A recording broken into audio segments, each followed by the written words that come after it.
Let's get it. This is Life's Essential Ingredients with Jeff and a Mike, where we hope to inform, inspire, and transform lives, one essential ingredient at a time. Welcome to the show.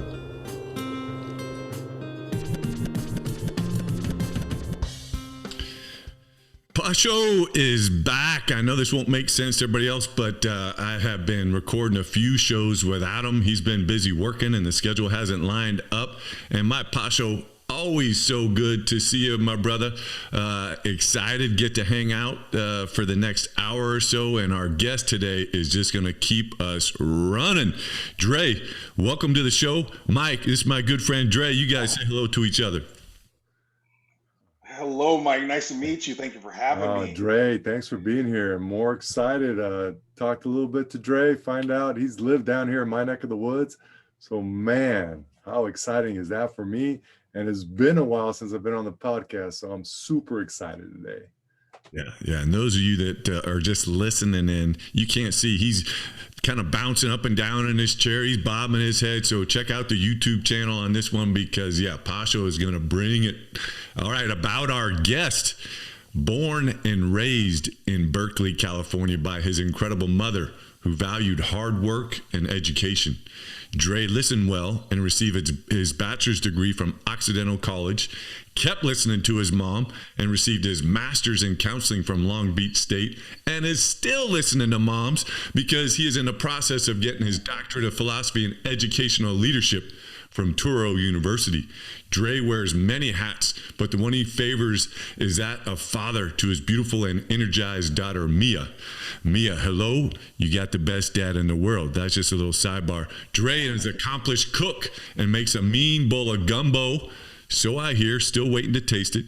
Dre loves people and storytelling, but most of all, Dre is passionate about making a positive impact on the lives of young people, specifically the amazing students of the Sacramento City College. Currently, Dre is the Dean of Campus Interventions at Sac City. Dre is an engaging speaker, has delivered hundreds, if not thousands, of meaningful, thought-provoking, inspiring, and informative presentations. Dre is in the best way possible what I would call a mover and shaker, someone who just gets it done. Dre has received countless awards throughout his career: Employee of the Year, Innovative Program Award, Graduate Rising Star Award, and my favorite, Best Dean of Counseling Award presented by Jeff Christian and Wendy Gomez. Dre, welcome to the show. Yeah, that's how we do it. I love it. Life's Essential Ingredients. I love it. Bring me out. Let's go. Man, I need to bring you around forever, man. I can get anything I want if I get you to introduce me. That's how we do it on the show. Life's Essential Ingredients. We want our guests to feel amazing, and you've already put in all that work. So I really hope you were listening to that, and we're actually able to take it in and be like, wait a second, this guy's talking about me, and I wish we had like a 50-hour show because I would line up the thousands of students that you have helped throughout your career that I have witnessed and seen all the greatness and the impact that you have on Sac City's campus. With that, Dre, welcome to the show. I just love saying that one. It is a pleasure and honor, and I love it. So this is exciting to do. And, you're my first, right? So this is my first podcast. Like, it doesn't get any more special than this. I love it. I love it. And where you can contact Dre, or his full name again, Andre Coleman, but call him Dre. And it's COLEMAA at scc.losrios.edu. I'm going to say that one more time. Where you can contact Andre Coleman, it's COLEMAA at scc.losrios.edu. So Dre, we normally start the show with a thought of the day. And I'm not going to lie, there were so many that were coming up for you, and I don't want to put pressure on you or me, or my Pasho, but we've been 100%, but I had to grab two of them for you.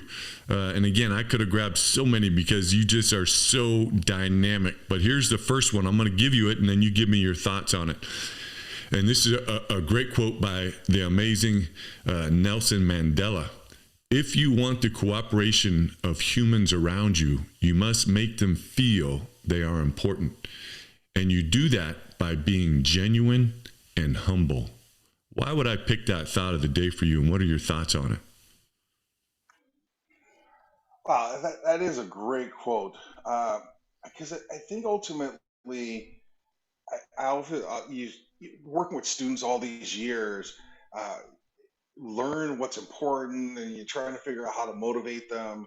And I used to say to students all the time, life is a human experience. And they would be like, what? And I'm like, and I apologize. 1 second here. That's okay. I forgot to turn off the ringer. And now, somebody wants a piece of the action. They probably heard that I was on the podcast, and they're like, what? Hey, well, I know you're a busy man, so we just appreciate you taking the time to get onto it. Yeah. Life is a human experience, meaning really, like, when it all comes down to it, it's just about our human experience, how we live it, how we interact with one another, and those relationships. Those are the things that matter, right? Those possessions are wonderful, and they are easy distractions for us. When it's all said and done, uh, those memories, those experiences, those relationships are what stick and what mean the world to people. And so it's great to know a lot of things, and to be knowledgeable, but people don't always care about what you know until they know that you care, right? That old adage. Mhm. And I think that's so important, that we don't lose sight of the relationship part of life. Mm. And I think that's a key takeaway for me about that quote. Mm, And I think you share that with me because I think that's what you've seen from me, right? That for it's sure.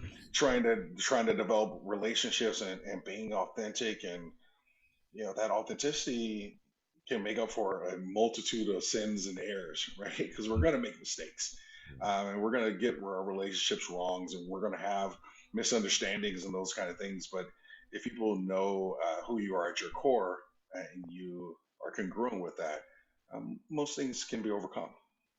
I love it. And definitely what you were just talking about is a great segue for the second thought of the day that I had for you. And it's from Bob Marley.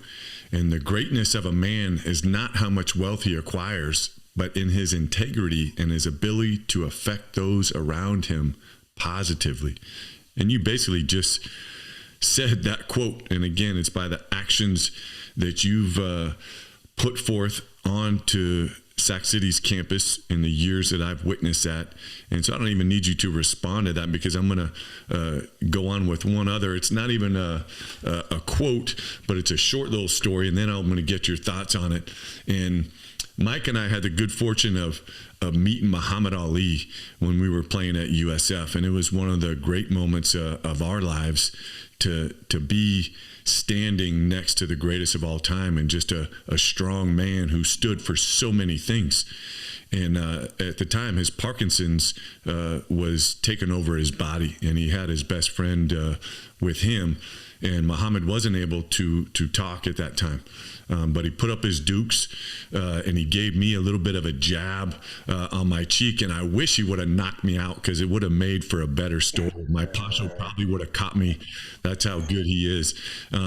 But we asked him, what made Muhammad the greatest? And his friend said he didn't know pain. And, we were all fairly educated, but I didn't know what the heck that meant. So I said, you gotta explain that to me a little bit. And he says, well, most people, when they're training, let's just talk about athletes, when they're training, they're going to do a certain amount of reps. They're going to get to 20 and kind of they're done. And Muhammad, what made him the greatest, again, according to his friend, was he didn't start counting until it hurt. And so he was getting to his 20, feeling that burn where everybody else stops. And that's when he said, all right, now I'm going to get my 20. And just made him that much better. And for that, my pasha and I, we have these shirts that are part of C4 Leaders. And for those of you that can see this on the YouTube, it says "Until It Hurts," and we got our little logo on the back. But I'm gonna get you one of those shirts, and I'm going to go see my Pasho here, and I'm going to have him sign it, and we're going to put it in a frame, and I want you to put it in your office, because this is like the greatest thing that I think I can say about you, Dre, in everything that I've seen, and all the countless of hours of watching you do what you do. But that's you. You're the until it hurts guy. And you don't have an easy job by any means. Dean of Campus Interventions, and we're going to get into what that is. But Pasho, basically, that means on a college campus of about 22,000 people, inner city campus with amazing people, Dre gets to deal and de-escalate any significant challenge that is going to be going on. And again, back to until it hurts, Dre, I've witnessed you just staying calm. I witnessed you kind of having people get on you. I've witnessed you just staying true to who you are until it hurts, and having the problem solved, the needs met, solution provided for so many people. And for everybody at Sac City and from C4 leaders, we thank you for that. So what are your thoughts on that? Well, I am humbled and I appreciate that. And there's so many things to unpack about what you said, but it goes back to, and you started us off with Nelson Mandela, right?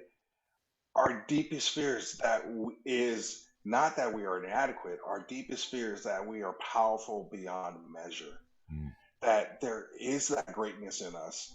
And so often we settle. So often we are comfortable with good enough. And how do you push yourself beyond that, right? And as former athletes, right, we sometimes that motivation is that other guy's working that much harder, right? So you want to do one more rep than he does or she does, whatever it is. And you know, you got to be hungry, right? Like you've got to act like your ribs are touching every day. Pat Riley did a great talk one time to his team, and he dunked someone's head in a bucket of ice water. And when the person came back out, he's like, "What were you thinking about?" And he's like, "I was thinking about trying to get my next breath of air." And his point was that that's how striving for success, that's how going for what you want, it's got to be as important to you as that next breath of air. And when it's that sense of urgency, you know, walls can be on fire, roads can be paved with glass. You'll figure it out, right? In this very kind of existential way, right? If my why is big enough, if my why is strong enough, the how doesn't matter. It just doesn't, because you will continue, because it means that much to you. And so that until it hurts is until it hurts through the hurt, until I get where I want to be, until I accomplish what I want to accomplish, right? And I know it's going to hurt. And that's just a part of it, right? But what do you do with that hurt, right? Does that make you dig, right? I think, life pressure and stress there are these life's natural juicers. They squeeze out what's inside of you, right? And if there's fear and inadequacy and doubt, that pressure is just going to squeeze that out, and it's going to be out there for everyone to see and for you to have to deal with. And so when we get squeezed, when we get that pressure, it's going to reveal who we are, and we've got to feel good or say we got to do better, right? And you mentioned integrity, and that's a great one, because some of the hardest lessons and mistakes and challenges is when I haven't been true to my integrity, right? And I've made those mistakes. And so what do we do, right? What do we do when we fall short? What do we do when we don't live up to the man that we know we can be, or the woman we know we can be? What do you do when you fail your child and you fall short and you don't set the best example? Right? You got to keep fighting through it, right? You got to keep pushing until it hurts through that hurt, until you get where you need to be, or to manifest who you want to be as a person. And it's tough, right? Because we're going to screw this up. We are going to screw it up. There's no doubt. Definitely. And I've made so many mistakes in my life, and appreciate those thoughts. And this show is going to be about you. And I know one of the greatest parts of your life, and Mike is a father of four. I have two beautiful girls. And I know you're in well, actually not too different than Paso, but your daughter Mia is 7. And the question is just what's the best part of being Mia's dad during this COVID time for you? What's been something that you've learned about her and maybe your relationship throughout this past year? You know, when, and I know this has been a while for you, Jeff, in particular, but when they're young, um, they're changing so quickly.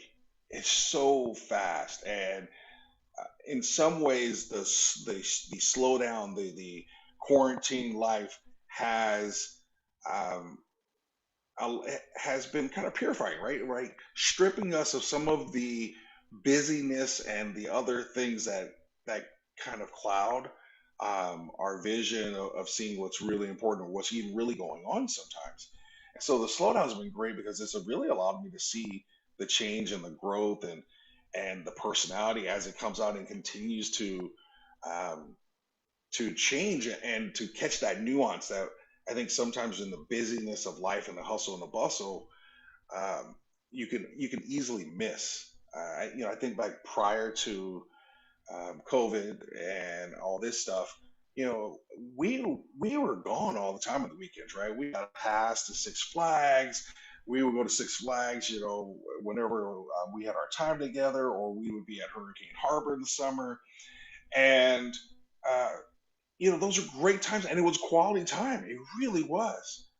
And now we have these weekends where, like, okay, hey, we're gonna go to the store, we're gonna run to Target or wherever, and she's like, "Nah, I'm good. Let's just stay home." And that's what we do. And so it's been great to see just that, to have the slowdown and the stripping of all those other kinds of distractions and the hustle and bustle to really allow me to see some things clearer and be able to notice some of those kind of nuance changes. Yeah, I'm going to jump in here real quick, Dre. First of all, I've never met you, but I can tell from the intro, Jeff gave you two thoughts of the day and a short story to start off. He's never done that before. That's how highly he thinks of you, which is awesome. And right away, I can tell you're a great guy. Um, and I love when we bring up kids. I just love the way you kind of like light up, and there's a sense of pride about your daughter and the relationship you have. And my question to you is, one day down the road, my kids, I have 4 kids, 22, 20, 17, and 12. And I still have the 2 are still at home, have that same experience you're having where we're just sitting here doing stuff during COVID. But when it's all said and done, down the road, when they start telling you all those stories of the things they never told you before, all the crazy stuff they did, all when we get to that point, Yeah. what is like the one thing that you want your daughter to say about you, or that you hope to instill in her about you? Wow. I think as we start to, right, because when your kids are young, your relationship is very different, right? There's a very kind of guardian, protector, keep them safe kinds of things that you do, and as they develop and get and gain greater cognition and control, right? I think it's incumbent upon us as parents to change with them, and it's really fascinating being a black man raised by a black woman, and the parenting that went on during that time, right? I was born in 75, and I'll be honest here, right? I mean, it's the only way to be. Black folks, we chastise our children differently. I had to be whooped. Now, some people are gonna feel some kind of way about that. You do what you gotta do for your child. I was a child that needed to be whooped, because that was the best way I could learn sometimes at that stage, right? And my I used to joke and say, my mom whooped me out of prison. Um, there were so many opportunities to do so many questionable, bad, things that influence that that fear sometimes really helped give me some discipline and help guide me and keep me on the right path. And uh, no critique on any parents. It's hard for me to critique any parents parenting thing because each child is different. um, we do things differently at different times of what's going on in our society. um, it's very different for me to raise Mia, kind of trying to deal with that juxtaposition of the way I was raised and understanding that there are maybe some really better ways to do some things with her. One of the things I try to do is I try to explain why. I think the easiest thing for us as parents is to get into the because I told you so, because it's my rule. And I really work hard to make sure I explain to her why I don't want her to do something. And then also giving her the room to screw it up.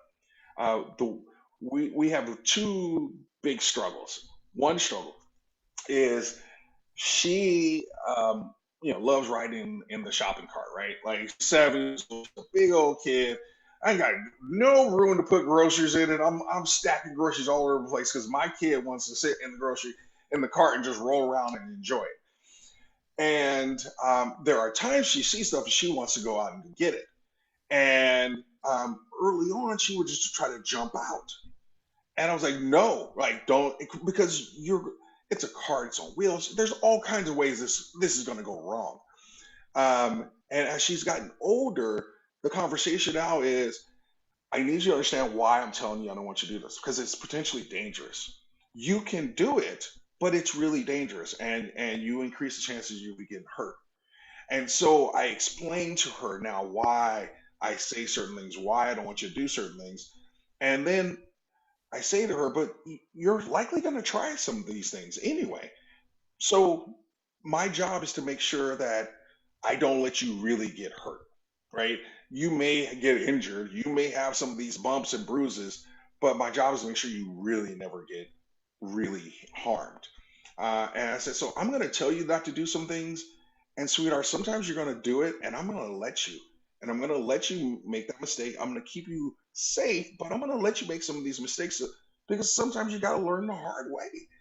And so it's really fascinating trying to understand how to raise a child, raise a girl as a man, um, with that juxtaposition of Black culture, of what traditionally I was experienced, what I experienced, knowing that every child is different, right? Like it's all this stuff, right? And then there's no manual that comes with these kids, right? There's no book.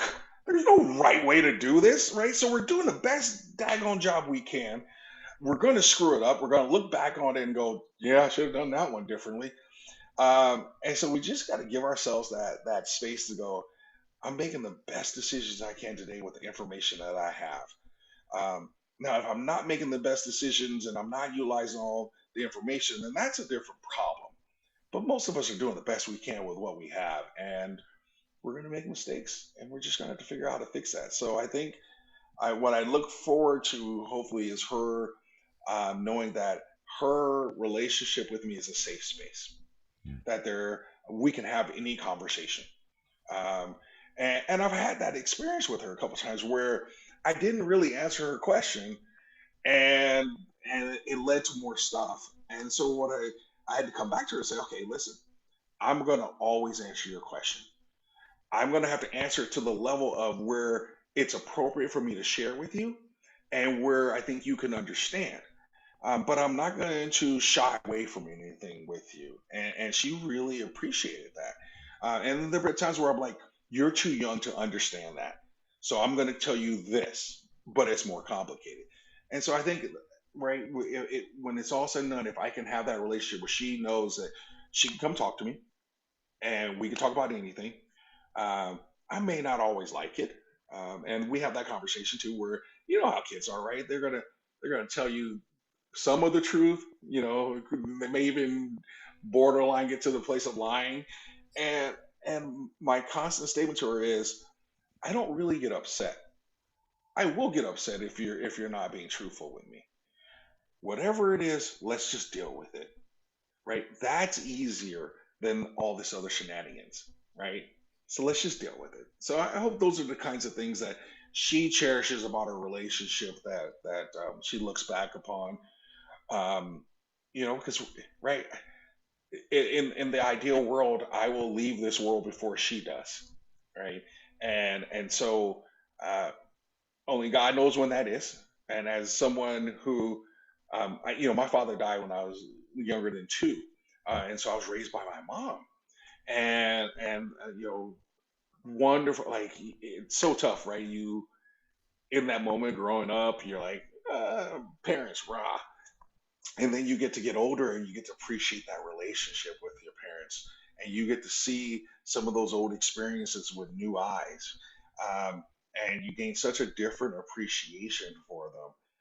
And so I was blessed to have my relationship with my mom evolve into this wonderful place until her passing. And when I share that to say that when it's all said and done, and she looks back when I'm gone on our experiences, what are those things that are going to stick, and what are those things that are going to hold? Um, and I hope those kind of those moments and those conversations and that realness and authenticity are the things that she can hold on and cherish, because I think that matters. Man, yeah, it's going to be cool for you and Mia to sit down and listen to this episode together, because yeah, you said a whole bunch right there, but just I kept circling it, just self-awareness, you know, and I think it just speaks to the person that you are, of, you know, growing up the way that you did, realizing, okay, that's how I grew up and that was what worked for me and my mom. And now I have my beautiful daughter, and I have to have some self-awareness as to what does she need from me, or do I go to my default of what I know? And so that's just a huge thing that I took away from you. And then the other thing that I kept underlying is, you know, parents have to change with them, and it just ties hand in hand in with self-awareness, because if you don't have that self-awareness, which, you know, you didn't use that word, but that's exactly what you were talking about, then you can't change with your children. And then when you create that relationship that you have with Mia, then you're able to sit down and just listen to each other, and explain things, and understand the why behind your decisions and her decisions, and then just deal with it.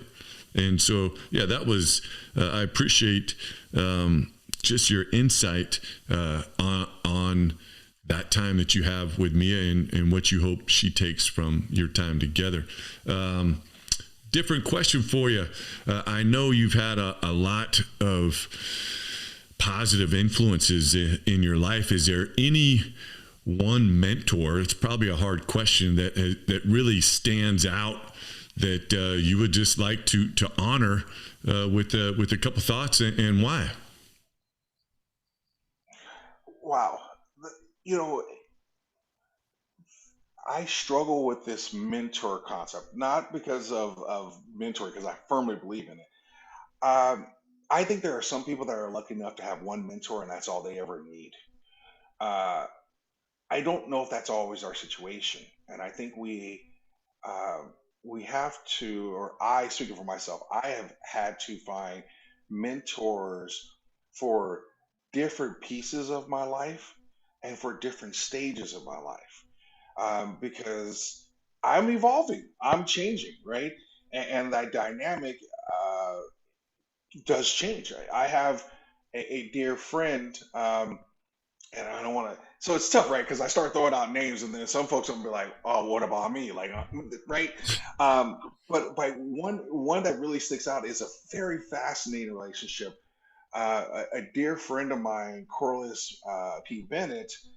she recruited me from high school to Occidental, and she helped me transition into Occidental, and helping me with connections, and all through this very formative time in my life, she was very much a mentor and one of the mentors that I went to. And then somewhere along the way, our roles kind of swapped, um, and that I now become more of a professional mentor to her. And so when she has presentations or whatever, we become soundboards for one another, or I'm helping her with, interview prep and those kinds of things, because, our careers went different paths and at different speeds. But now I'm kind of a mentor to her in some regard, and it's a fascinating thing. We kind of talk about it, right? And how the mentee, right, the student becomes the teacher, right, all that crazy stuff. And so I think we can't get stuck in the idea of one mentor, is what I would warn people against, is that you're going to have mentors that are going to be great for certain aspects. And while we are all trying to be the best people we can be, we all have blind spots. We all have shortcomings. And so someone may be a great mentor for me professionally, but interpersonally, right, or maybe their relationships, they're not a great mentor for me in that regard. And so you, as I think, an underrated concept is the toolbox, right? Handy men, handy women have a toolbox for a reason. The old adage of if only you have a hammer, everything is a nail. Well, there's some real truth to that. If you only have one real good skill set, then that's all you really have. If you only have one mentor, then that's all you can go to. And there are jobs and there are things that you have to do in your life that require other skill sets, right? You need other mentors. You need other, as a leader, you have to have, communication, planning, right? You have to have access to all these different leadership tools in your toolbox. Now, we're always going to have a preference of a tool. We're always going to have a tool we like most, we feel most comfortable with, whatever. But we have to have access to those other tools. Some are going to get used more than others, but our job is to be able to access it and know how to use those things. It's the same thing for mentors. I think you got to have that. Like John Hoffman, he's a VP up at University Minnesota Crookstown, something like that. Phenomenal mentor at one of the more critical times in my life professionally. He is still a mentor, right? But he's not necessarily my everyday I call mentor. He's a mentor that I call if I've got like big thinking. Like John is like one of the smartest guys, right? Like just brilliant. And so I go to him for different kind of things. I might go to a dear friend like John Losey, who does experiential learning, right? And so he's really great at reframing and challenging me and pushing back on concepts. So there are all these wonderful people in our lives, um, and you, as the driver of your life, have to know when do you need to access which mentor. When you reach into your toolbox, which tool do you need for this particular task, and who's going to be the best person to help you get there. So there are lots of wonderful people, um, and I encourage people to have more than one, because it's really hard for one mentor to provide you with everything you're going to need. Long answers, man. I'm sorry, brother. No, it's good. It's deep. I knew that's what we were going to get. And yeah, I mean, you have so much insight. And but how would you suggest? Let's finish this mentor question up. Say you're a young person, you realize that you need some help or you'd like a mentor. How would you suggest to our listeners? And again, you're probably not aware, but we have listeners all over the world. We're in 13 countries. Somehow we're in the top 200 in Japan. Nice. Listeners throughout all the states here. And I'm going to throw this out now. The first person to send me an email, Jeff at c4leaders.org. From this episode, you give me your size and your address, and I'm going to mail you one of these Until It Hurts shirts. And again, c4leaders.org is our website. We're trying to do some good things for the community. Back to Dre, how would you suggest someone find a mentor, we'll just keep using that word, that realizes, hey, I would like to have somebody give me some guidance? Yeah, I think there is a boldness of action we have to have at times. And I think that one of the mistakes people make is waiting for someone to say, I want to mentor you. Instead of going to someone saying, I would like for you to mentor me. And it's a very powerful approach. It can be uncomfortable, right? Because you're like, I'm going to go to this person, and especially if you see them as a mentor, you already kind of have them on this, dare I say, pedestal, right? And it's scary. But if someone comes to you and says, Hey, I really admire you. What I've seen of you, it's just been absolutely amazing. And I know that if I had someone like you in my life that could help pour into me and I can learn some lessons from them, like the knowledge you've gained, I know that I can make my life incredibly better. And so I was wondering if you would be open to potentially being a mentor for me, right? You've told this person, right? Like that feels good. Like how do I say no to you, right? Like it's almost psychological warfare, right? Like I often joke about like Jedi mind tricks, right? These aren't the droids you're looking for, right? You could easily set that conversation up and make it really hard for someone to say no, right? Because mentors, the people that you would want to be a mentor are busy. Um, and I think, you've got to find a reason for them to say, yes, I'm going to carve out time in my life. Be it I got to take time away from work or I got to take time away from my family to give you my time, right? Because we only got, there's only so many slices in this pizza pie, right? And so when I start divvying this up, it has to come from somewhere. And I think that being able to go and ask people will make a huge difference. I think when you do ask, I think you need to be clear about what you're expecting, right? Hey, I don't, I would love to be able to talk to you once every 2 weeks and check in once a month, right? Get a sense of kind of what you're looking for from that person so that they kind of know what the commitment is, so that you don't have a mismatch in terms of what you're looking for and what they're able to provide, because that's not going to work very well. Um, Obviously, I mean, you can get into mentoring programs, and those are phenomenal when they're set up.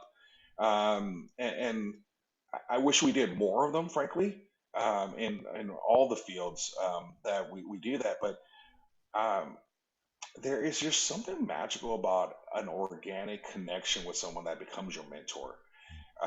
And so I think the more you interact with people, the more you connect, um, you it will become clearer who you would want in your life as an influence. And sometimes you don't even need, sometimes you may see them as a mentor and they don't necessarily know that they're mentoring you, but that shouldn't stop you, right? Because if they're willing to pour into you and help you and you can learn lessons from them, um, those are beautiful things, right? There are uh, there are great writers that I see almost as mentors, right? There are great. I'll give you a random one. I love Colin Cowherd. I don't just love him for the sports. I find Colin fascinating. I find him to be an incredible thinker. And while he is doing it around the concept of sports, you get a lot of great philosophical things and a lot of wonderful lessons from him.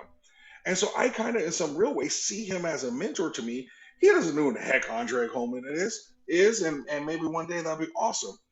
But I see it as I can learn and gain something from him. And so sometimes we're almost too rigid with how we define mentorship.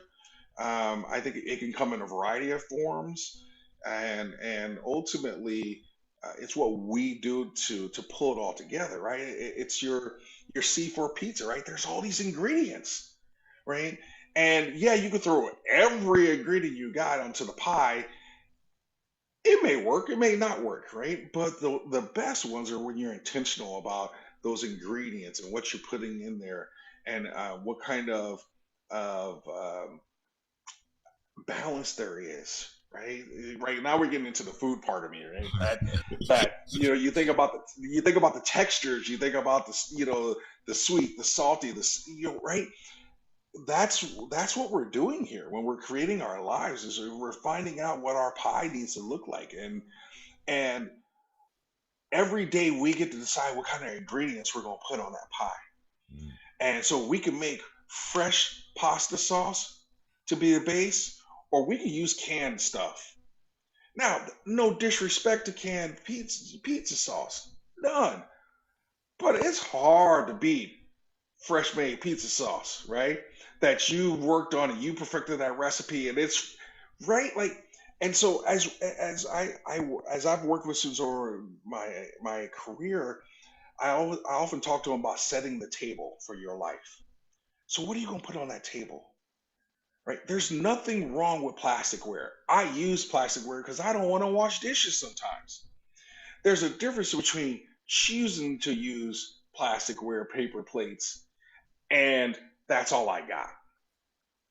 And so when you start to set your table for life that you're going to eat from, don't you want the finest things that you find value in? Mm. It doesn't mean that it has to be this rat race of accumulation, but it's this metaphor of what's going to sit on my table. What what are the quality of the ingredients that are going into this pie that I'm making, right? Am I going and grabbing, pre-made DiGiorno pie crust? It works. It'll feed the family, but you ain't gonna brag about that, right? Yeah, there's nothing special about I went and got a DiGiorno pizza crust.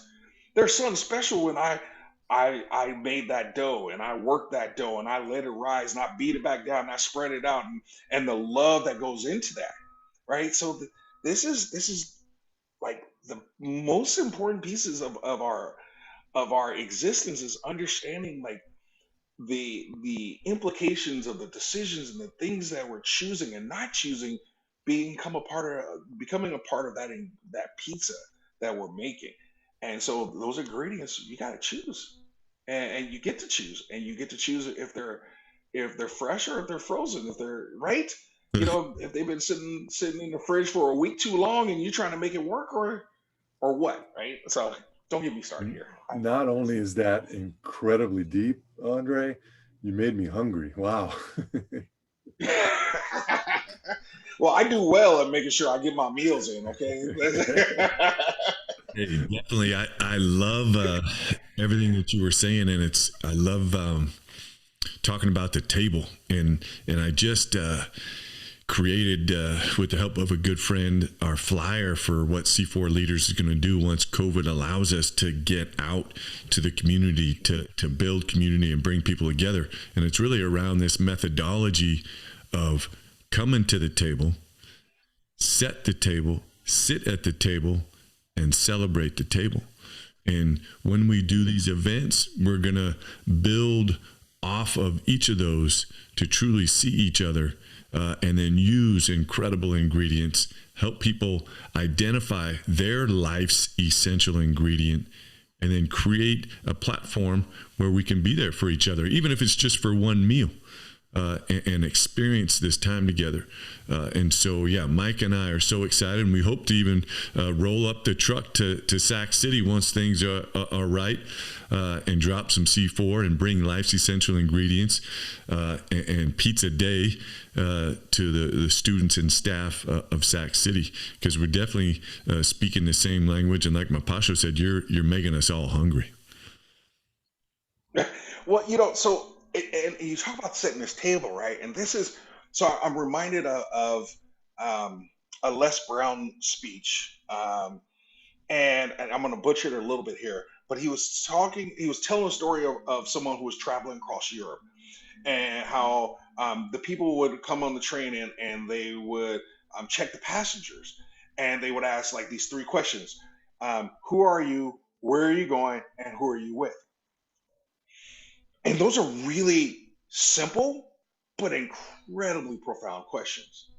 And so when you talk about coming to the table, one of the points that he made is if you ask those three questions in a different order, your answer is different, right? Because who you are, but if you start with who's with you, if you surround yourself with less than quality people, who you're going to become is going to be less than quality. If you start with who I am and at my core, I'm quality, then I'm going to seek out those quality people. Mm. And so when we think about coming to that table, is who are we bringing with us? Right. And I love colloquial speech, right? You know, as a black man, loves hip hop and all that stuff. But, you know, we use things like that person's my anchor. Well, hold on. Let's really think about that, because the anchor stops the ship. It keeps it in place. So are you my anchor? Or are you my propeller? Right? How do we see these people in our lives, and what's that role? Right? There's a great expression we have in like the black community, like "hold me down." Right? That means like you got my back. I want you to elevate me. I don't want you to hold me down. I get the concept, but we've got to be mindful of these words and what they do and the imagery that they produce.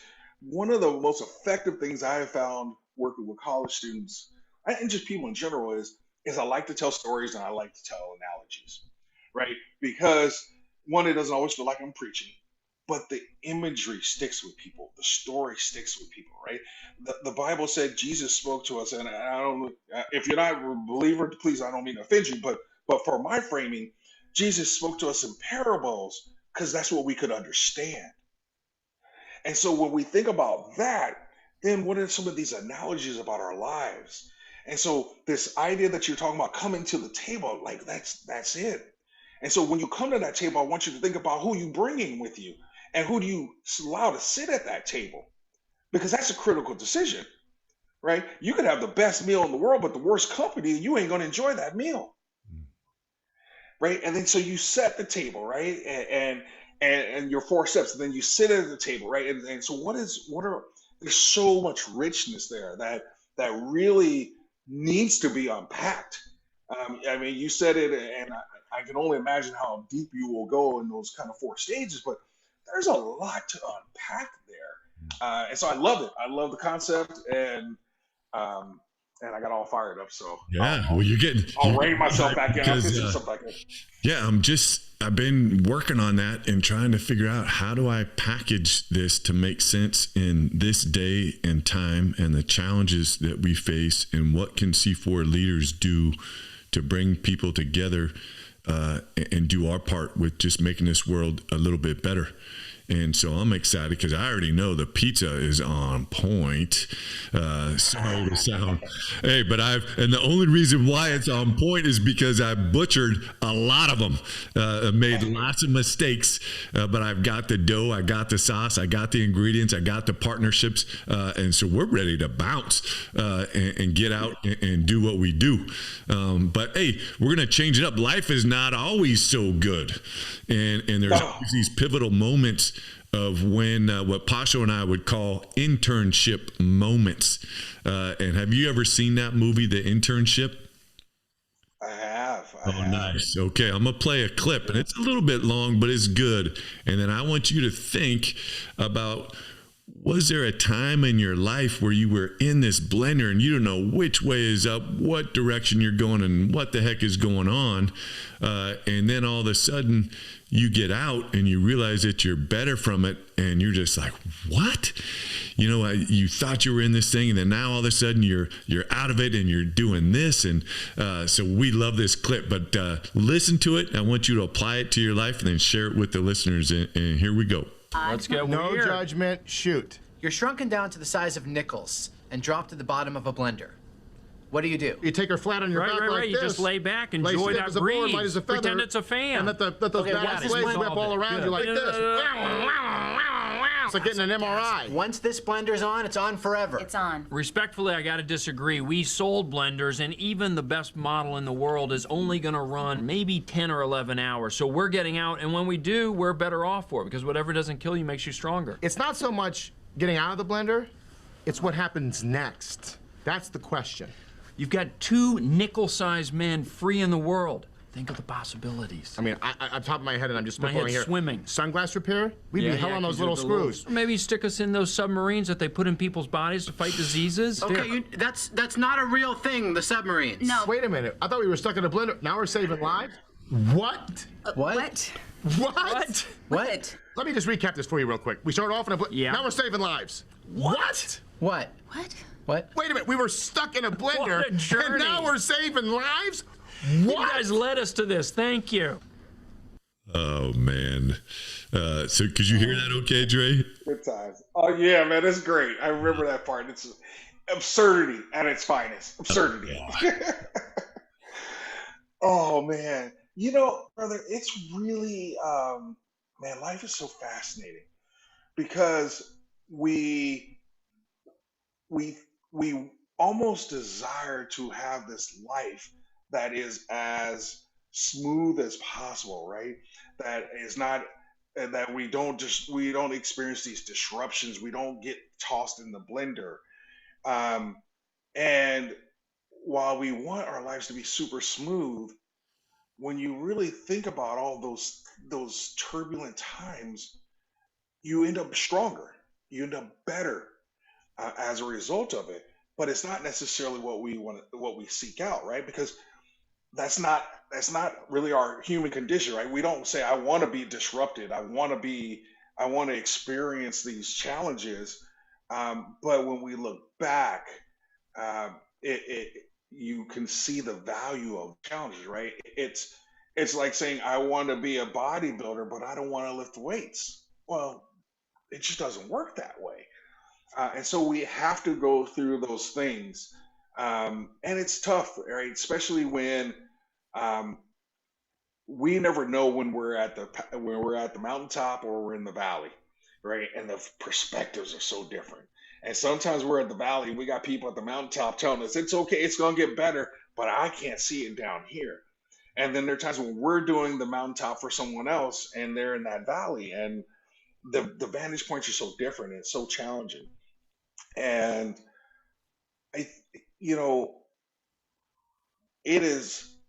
regret is one of these really hard things, because kind of tied with regret is this forgiveness.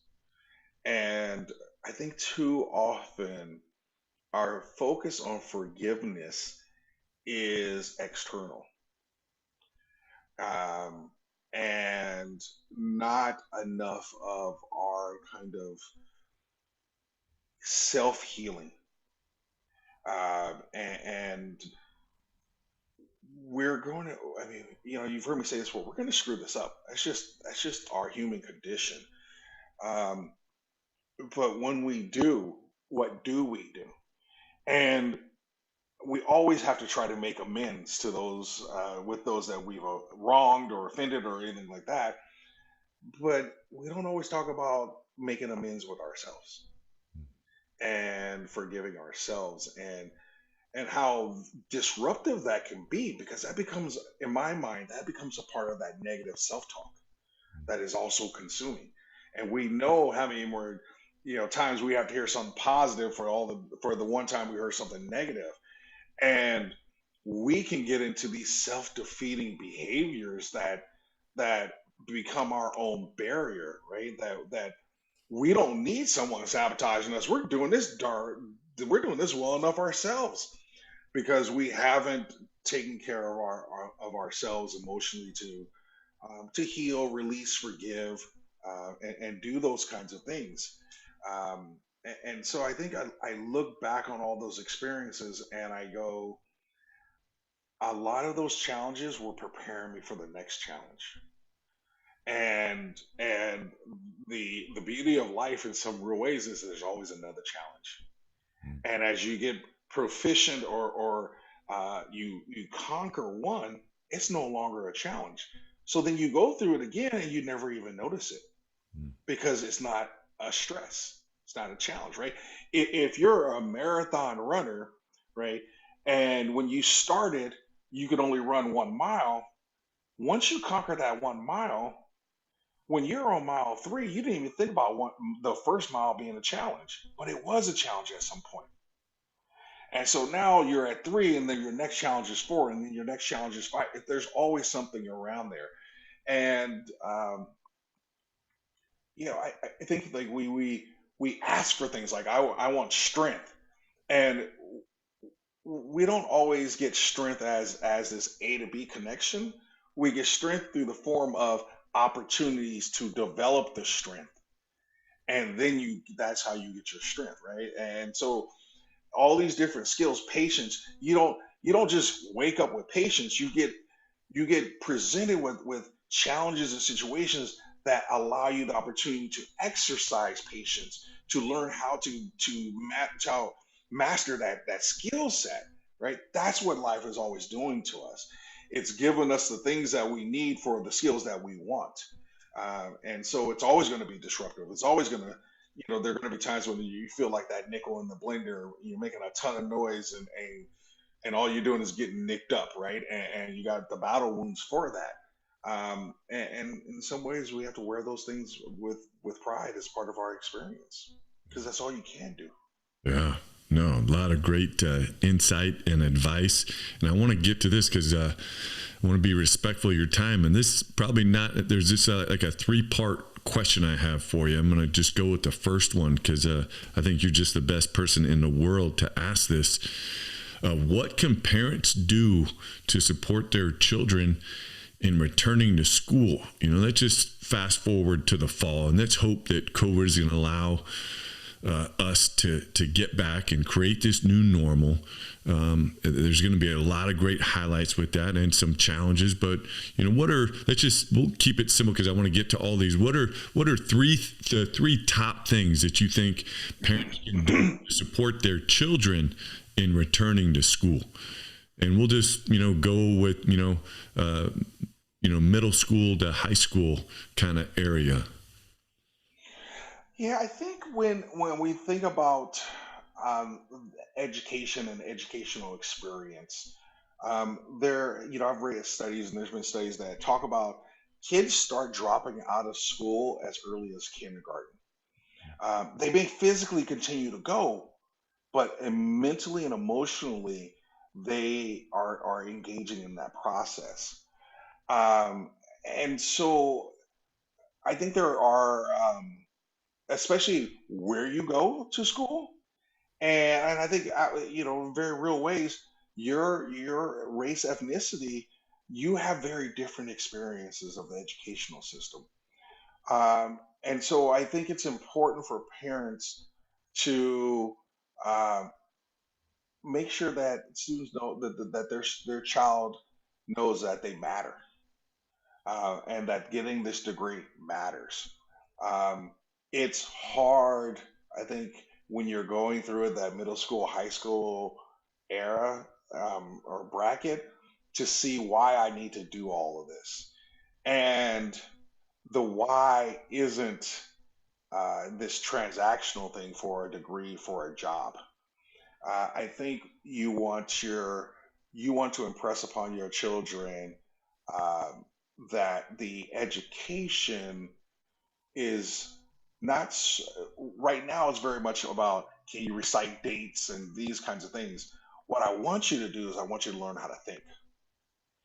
All right, I want you to learn the skill set of how to process information, and learn how to think, and what do you do with all this data, right? Because when we were going to school, right, we had Encyclopedia Britannicas, and we had to go into the index, then go into the actual volume and find it, right? And my mom was terrible to me about this. She was always say, if you know the first 3 letters of the words, you can find it in the dictionary. And then I would ask things, and when I asked her, she would make me get the Encyclopedia Britannica and go and find it and look it up. Oh, I don't know if it was genius or just a way to get her to get me to stop asking questions. Um, but the point is how do we become learners, right? There's a quote about um, the highly educated, um, those that are learned find themselves equipped for a world that is really no longer existing, while learners find themselves equipped for a world that's continued to grow and evolve. Because you don't know where your feet are going to take you. What you think you're going to do today is not what you may do tomorrow. I loved my liberal arts education. Occidental was best money I've ever spent on myself, and that's what we also have to teach people, young folks, is your education is your investment into you. So what are you going to put into what kind of investment are you putting into this? And what was so wonderful about that liberal arts education was I was a kinesiology major, so biomechanics, physics, all the hardcore stuff. But I also had to take all these other classes, and they made me a well-rounded person. And so after I graduated, I was studying summer, studying for the MCAT, getting ready to go down that path. I had done physical therapy in undergrad, worked at a hospital during summers and things like that. And fortunately, I had this opportunity to be an RA when I was in my junior year. And I fell in love with this work. And after I graduated, I found a job at Marymount College down in San Pedro. What up? What up? All right. Bro. And Pedro, and then I transitioned into a master's in counseling degree. So I went from hardcore, science, bio, all those organic chemistry, all that stuff, to counseling the adult and student development theory and something completely different. Um, and I think that's the type of education that I received, where it was focused on being well-rounded. So you got to support your kids. It's a hard thing for them. Help them understand the why behind it. That people are going to change careers. Most people change careers 4 or 5 times, and so you need a skill set that's going to keep you equipped for all those things. Um, you know, it's sad to say, education isn't always about intelligence. I think a lot of times it's about endurance. It's, can you run the marathon? Can you endure the 15 weeks, right? Can you grind it out? And you know, once you develop that skill set, I think you can make it through almost anything in education. But I think people need to have a strong enough why, and you need to help the kids see why. Try to make learning relevant. That's one of the reasons why we lose students. Is we teach, a monkey's hanging from a physics question, right? This is like, everyone who has physics had this question. Like, a monkey's hanging from a tree. They give you the length. The monkey falls. You shoot a bullet. Where will you shoot? The bullet's at this speed. Where will you shoot? Where will you hit the monkey? What? I don't care about that, right? That has zero purpose in my life.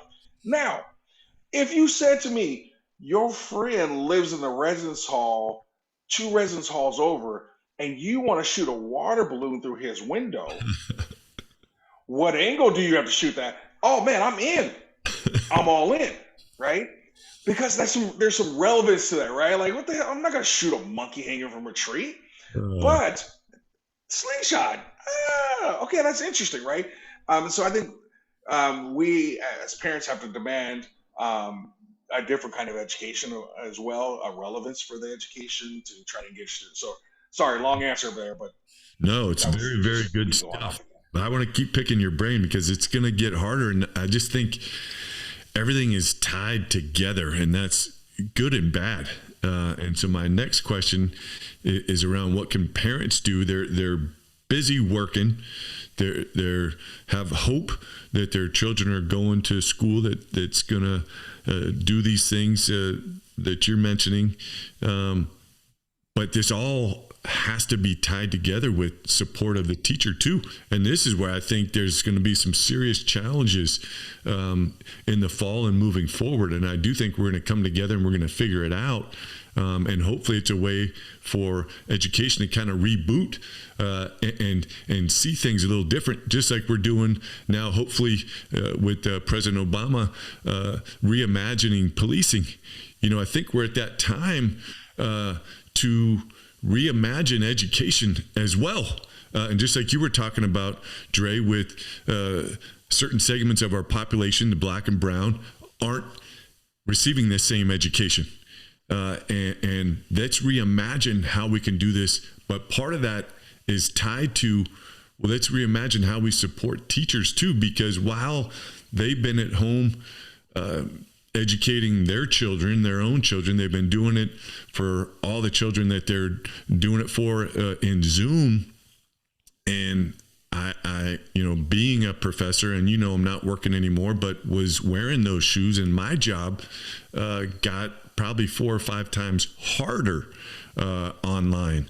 And I just know from being in that world that it's going to be a challenge when things get back. And what are 1 or 2 things that we can do to support the teachers, and that's mix in your campus, the professors in returning to school, because the game has changed. It's crazy different. Yeah. So, and I got sidetracked, but it still connects to this. Expectations, man. Expectations are what's a good word? It's almost amazing how we don't utilize expectations like we should. I think most of us, and the challenge of our human condition is we are pole vaulters.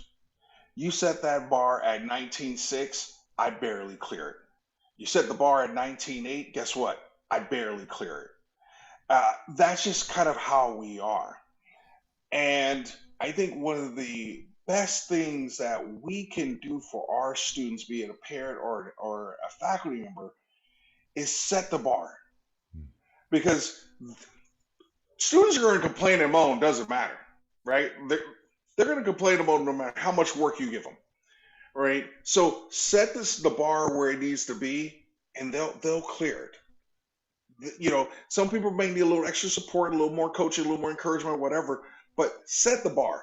Because folks will be like high jumpers, right, or pole vaulters, whatever. They always just barely clear it. And so I think we suffer sometimes from not setting a high enough expectation. And especially when we look at some of our students of color.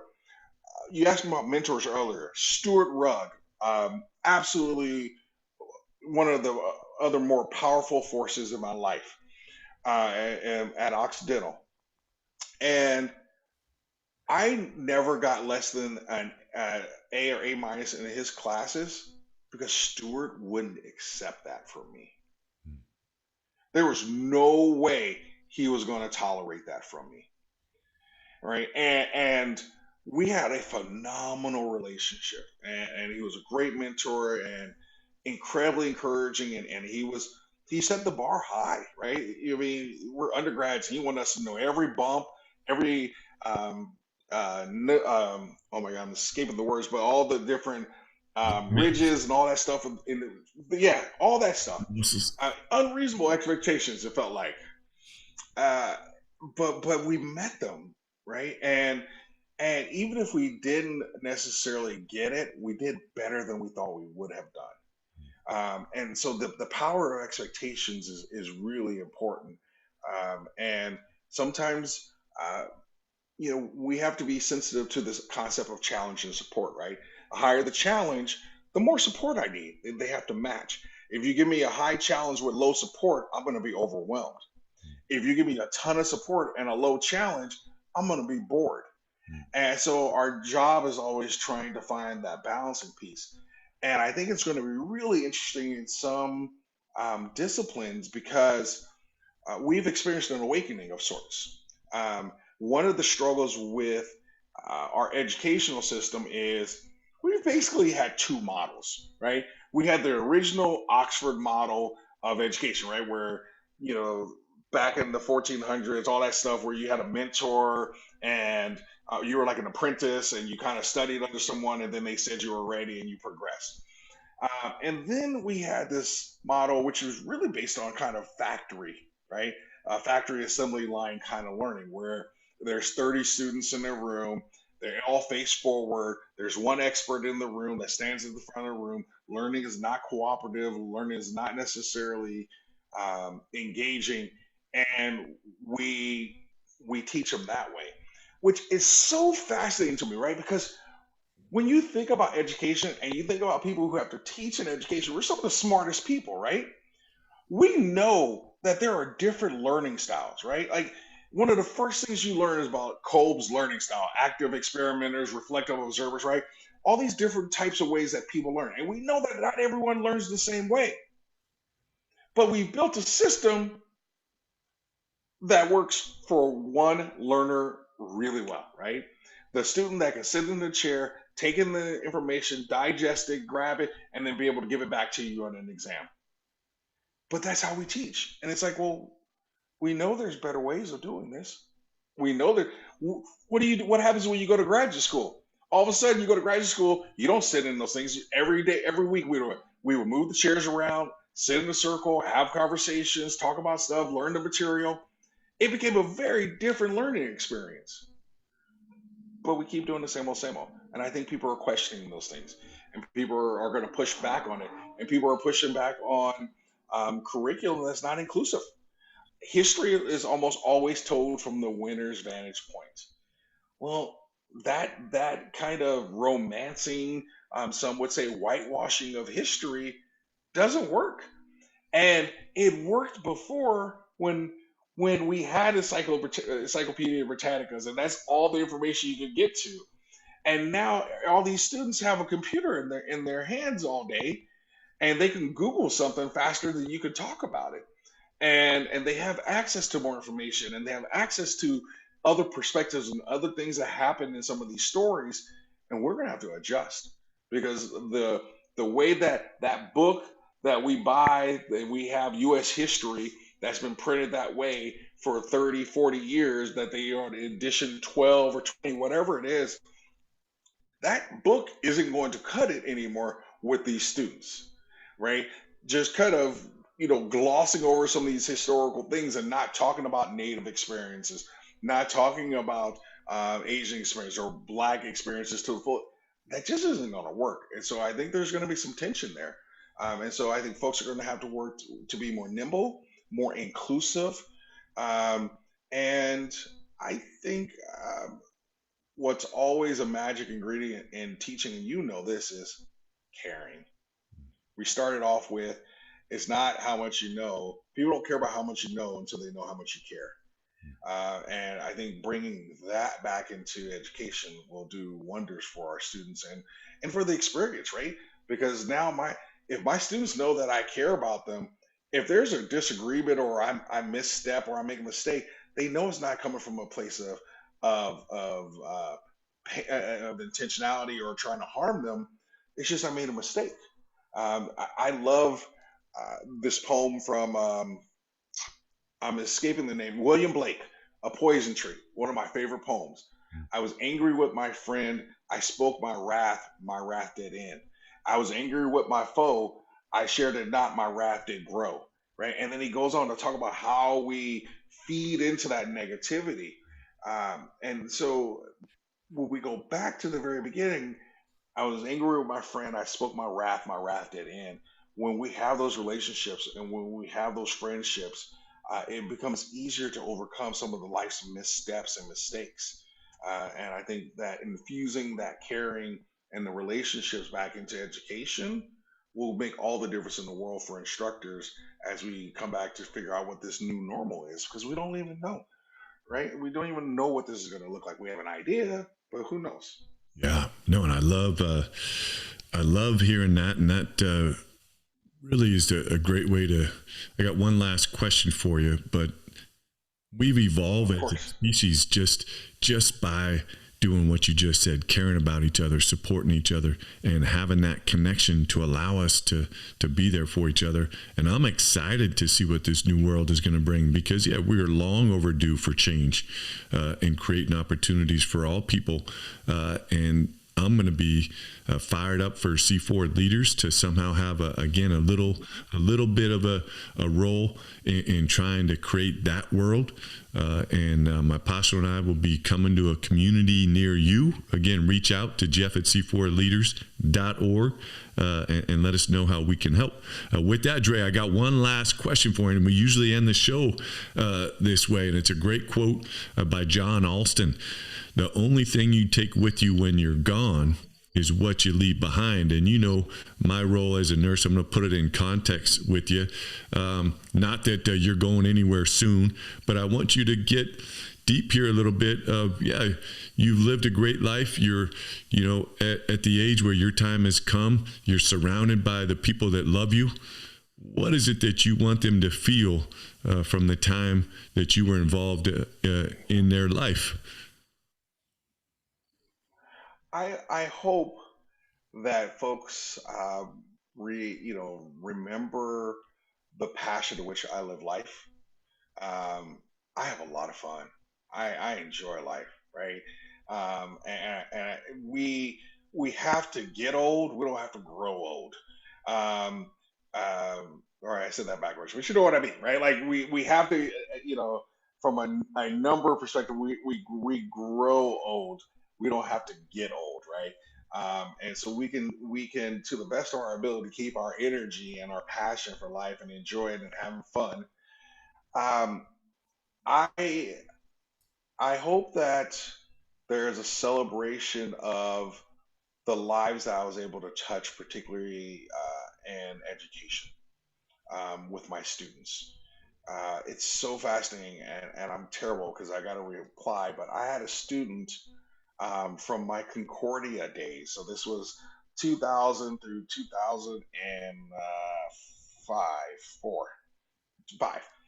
And student had an issue. We dealt with it. And the student just emailed me about a week and a half ago and was like, you may not remember me, and I remembered him. And he wanted me to thank me for the way in which I handled the situation with him and how impactful it was for him in his life and the care that I shared and showed him when he didn't necessarily deserve or had earned that care or compassion in that moment. Um, and so I hope I'm remembered for those wonderful experiences of where I was able to pour into the lives of others. Because right, we we leave it all behind, and I hope that those relationships are celebrated and remembered and enjoyed. Um, you know, my precious daughter, right? I mean, just that she has lots of memories and great stories. You know, total segue. You're gonna kill me. One of my biggest regrets, and I got to do this, and I've been meaning to do this for like a solid. I had this idea probably 5 years ago.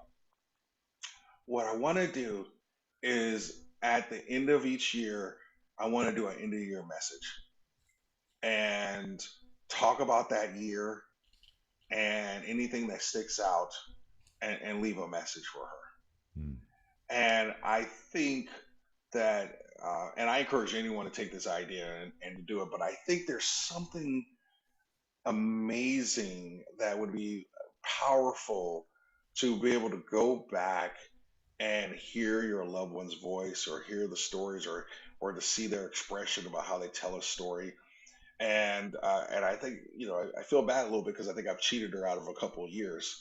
And I really need to do that because, as we grow older and we lose our loved ones, man, the things I would do to be able to have one more conversation with my mom, right? To hear her voice one more time, to be able to see it, right? Those things. And I think we have to, um, we almost act like it's taboo to talk about our passing. And I think we got to embrace that and think about it through the lens of what am I leaving behind for those people to remember me and to celebrate. And then those, because one of the saddest things is the stories that leave with that person, right? There's so many stories that my mom told me that I paid attention to, but I didn't quite remember, that died with her and left with her.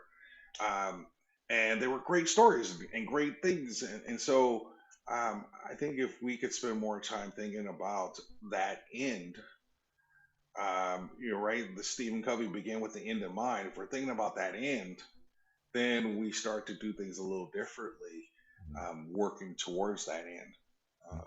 Man, So yeah, I think I love it, and so deep. And Mike and I are going to encourage you to get that end of the year message note. It's powerful, and that was one of the things. And I've been blessed to be surrounded by death in my career, and I had the good fortune of coaching my two daughters in high school, and then one of them in college. But their senior year, each season was usually either 88 or about 89 days. And I gave each of them kind of a thought of the day, a lesson that I wanted them to learn. And so I wrote out, it took me a long time, sat and thought about each one of them and what is the lesson. And I came up with 88 lessons for them to take of when I'm gone. And things that hopefully they have somewhere in their bottom sock drawer, that when dad is gone, they can pull those out and say, oh man, I wonder what he meant, by this. The intent of this show, selfishly, I love Mike, and he's been my best friend since I've been 18 years old, and we've experienced life together. And for him and I to have the opportunity to connect at least once a week, we talk just about every day on the phone. But for us to have this time, and then again, fast forward, 10 years from now, hopefully we're still doing this. Hopefully we're both here. But if not, we've been able to capture this and to be able to look back and have our kids look at it. And so we encourage everybody to grab a hold of what they can grab a hold of now. There's no right or wrong. There's no regret. All we have is this time in front of us. And if there's something in the past that's been bugging you, I loved, you talking about forgiveness, Dre. It's so important to forgive yourself and forgive things that maybe are holding you down, like you were talking about, Dre, with an anchor instead of being able to propel yourself, forward. And I know the time that we've shared with you this last hour and a half has been amazing and is going to help our listeners sit back and digest. There was a lot that was shared and pretty deep stuff. But that's what it's all about. Life's essential ingredients. Let's figure out what those ingredients are for each of us, with no judgment upon what everybody else is putting on their pizza. They're their ingredients, and they should be what they choose. But with that, I know my pasha wants to tell you thank you for coming on the show. Dre, we really appreciate you and all the knowledge that you drop. And it's great seeing you. I miss you for sure. Pashito, get us out of here, baby. Well, I just got to say, usually I would interject a little more, but I learned over my life, when there's someone in the room, highly intelligent, speaking in terms that I can't even understand, way above my level, I've learned to just soak it all up and ingest it and learn and become a better person, all of it. And Dre, I really appreciate when you were talking about how people don't learn the same, how we should change that. I'm a father of two kids that fall underneath that category, and no one really discusses it. They just we tell them to suck it up and deal with it. But I appreciate that someone recognizes that. And I'm hoping, and I can tell, I'm hoping maybe you come down to Pedro here sometime and make a little difference in everyone's life here. Busy bee, because I know Jeff can't drive that jalopy with a pizza oven on it all the way down here. We'll go get some busy bee. Sandwiches are on me. My boy Ryan will hook us up. We don't have to wait in line for it. We just go in and get it. And man, I can't wait to hang out with you one day. Thanks, Dre. Appreciate it. I appreciate you, gentlemen. And, we can make that happen because my aunt is staying down at the Fort MacArthur base there. So right down the street. Thank you, gentlemen. I appreciate it. And I love what you said, Jeff. And it reminds me of last thing. It reminds me of the joke about a pastor going to see this woman in the hospital, and he asked the woman, "How does it feel to know that you're dying?" And she said to him, "How does it feel for you to not be thinking about the fact that you are dying?" And that's just the reality. And and when it's all said and done, sometimes we know, and sometimes we don't. But the reality is that we're all marching towards that. And so every day that you get to march, every day you get to take another step, what are you marching towards? And if you can remember that we're all going to end up in the same place, right? It's the poem, The Dash. We know when we're born, we don't know when we're going to leave. So what are we doing in that dash, right? What are we doing with our lives, right? What are you putting on your pizza? What is it, right? That's the beauty of it. That's what we get to control. It can feel like there's so many things we get to control this, right? Your life is not this passive thing. If it was a vehicle, you're not sitting in the passenger seat. It's your vehicle. You drive that thing. You control it. You get to. And while there are a lot of negative forces and a lot of things that can absolutely derail you, we still have a level of control. And if you don't take that control, life will control you. And so you grab that wheel, you take control of your dash, you pick your ingredients, you set your table, you get to do those things. And so we are not as helpless or hopeless as it may feel. And so we absolutely have to take that on every day till it hurts. Man, Dre, ending the episode, taking us to church, throwing out the life's essential ingredients, putting in the until it hurts. And I'm going to throw that up there one more time. Dre, this is going to be coming to you. And hopefully will mean something. I think it will look good in your office. And we really appreciate you coming on. Listeners, thank you for tuning in to another episode of Life's Essential Ingredients, and got some great ingredients today. Pasho, always great to see you. Until next time, Pasho, boom, that just happened. We out.